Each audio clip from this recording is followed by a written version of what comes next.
Nestor Alfred, the incoming chairman of the Citizenship by Investment Programs Association, CIPA, is calling for foreign banks operating in the Citizenship by Investment CBI jurisdictions in the Caribbean to be more willing to accept inflows from the programs. Mr. Alfred, speaking at the 2019 Caribbean Investment Summit on Thursday at the St. Kitts Marine Resort, said the issue is an internal threat to the viability of Caribbean CBI programs. Foreign banks with branches in this region have clearly removed themselves in having any relationship with CIP applicants and undertaking CIP business. This is unfortunate, as they benefit directly when economies of these islands are sustained and grow, and most probably from CIP. I do remember my days as a banker with a foreign bank, and we would religiously meet, whether it's every Monday or Friday, and speak about the variables and indicators of the economic growth of the respective islands in the region. And I have great difficulties in now being out of the banking sector, wondering what those bankers are now speaking about when they see the great contributions of CIP to the economic developments of this region.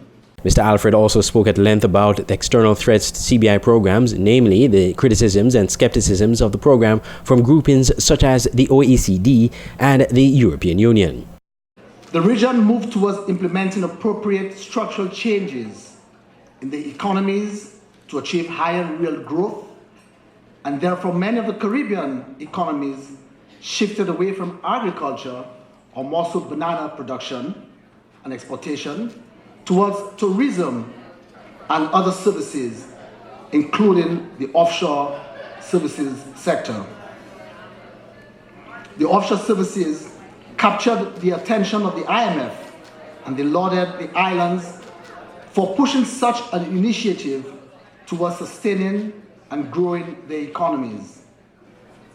But this too caught the attention of the OECD and the EU, who immediately saw a perceived threat to their own economies and spread threats and acted on blacklisting and labeling the region as tax havens and conduits for money laundering and even terrorist financing. But it does not stop there. Our tax structures, which were implemented over many years to speak to the realities of our own economies, are now being asked to be dismantled due to the EU's position of what they have termed as unfair tax regimes and ring fencing. Meanwhile, Mr. Alfred said there is need for Caribbean CBI jurisdictions to work together in the administration of the program, including the application process and due diligence. We must bring normalcy to those programs. We must see the need to move hastily to sharing of information, and more so to the declines decisions. We must trust each other and see this for the betterment of the region and not just our individual island states. We must look towards bringing consolidation of our application forms, consolidation in regards to our due diligence process, and we must be prepared to hold each other accountable.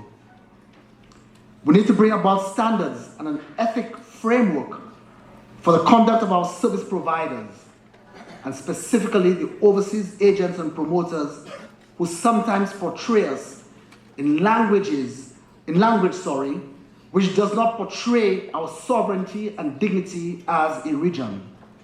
This is the 4th edition of the Caribbean Investment Summit and the second time it is being held in St. Kitts and Nevis. The summit closed on Friday. I'm Andre Huey for SKN Newsline.